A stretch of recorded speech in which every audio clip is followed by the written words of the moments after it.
علیکم ناظرین، آواز وطن نیوز کے ساتھ میں ہوں شانہ زہرا۔ آئیے نظر ڈالتے ہیں اب تک کی ہیڈ لائنز پر۔ آواز وطن نیوز کے سرپرست ایڈوکیٹ احمد رشید کی مردم شماری کے حوالے سے گفتگو۔ پارلیمنٹ سے پاس شدہ نئے قوانین پاکستان میں ترقی کے راستے کھولیں گے۔ مردم شماری سندھ کے لیے تحفہ ہے۔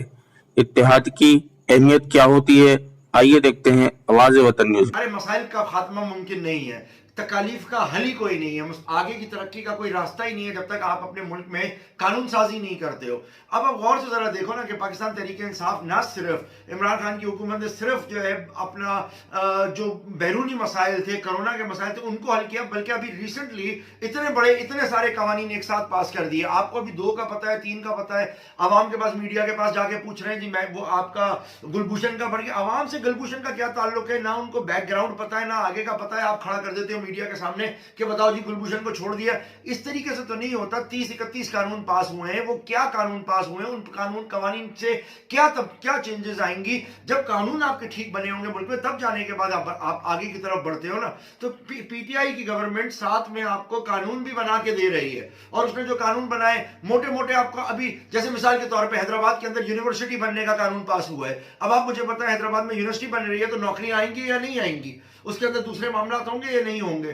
آپ نے 90 لاکھ ووٹرز کو آپ نے انکلوڈ کرنے جا رہے ہیں۔ 90 لاکھ تو آپ کا خیال ہے، ہو سکتا ہے اس سے بڑھ کے ہوں جو لوگ ووٹ دینے کے ایلیجیبل ہوں۔ کتنے لوگ ہیں جو ووٹ دینے کے ایلیجیبل ہیں پاکستان کے اندر؟ ایک مخصوص چند کروڑ کا طبقہ آپ کا پورا ملک کی تقدیر بدل رہا ہے، اور یہاں نئے بلڈ کو آپ اندر لے کے آ رہے ہو۔ آپ کو نہیں لگتا اس سے تبدیلی آئے گی؟ آپ کو اس چیز کے اوپر تکلیف ہے؟ سب سے بڑی بات جو ایک چیز کہ پاکستان کے اندر آپ کی مردم شماری ہونے جا رہی ہے۔ مردم شماری سے آپ کے سارے مسائل حل ہو جائیں گے۔ جماعت اسلامی اس کے اوپر چلاتی رہی ہے، اس کے اوپر پی ایس پی چلاتی رہی ہے، اور آج وہ عمل ہو گیا ہے۔ آج اس چیز کے اوپر عمل کر دیا گیا ہے کہ جی اب آپ کی وہ ہوگی، مردم شماری ہوگی۔ مردم شماری کے ذریعے آپ تبدیلی لے کے آؤ گے۔ یہ قوانین جب تک آپ نہیں لے کے آتے، آپ آگے نہیں بڑھتے ہو۔ تو 31 قوانین بنائے ہیں، ان قوانین کو آپ غور سے دیکھیں گے ایک چیز۔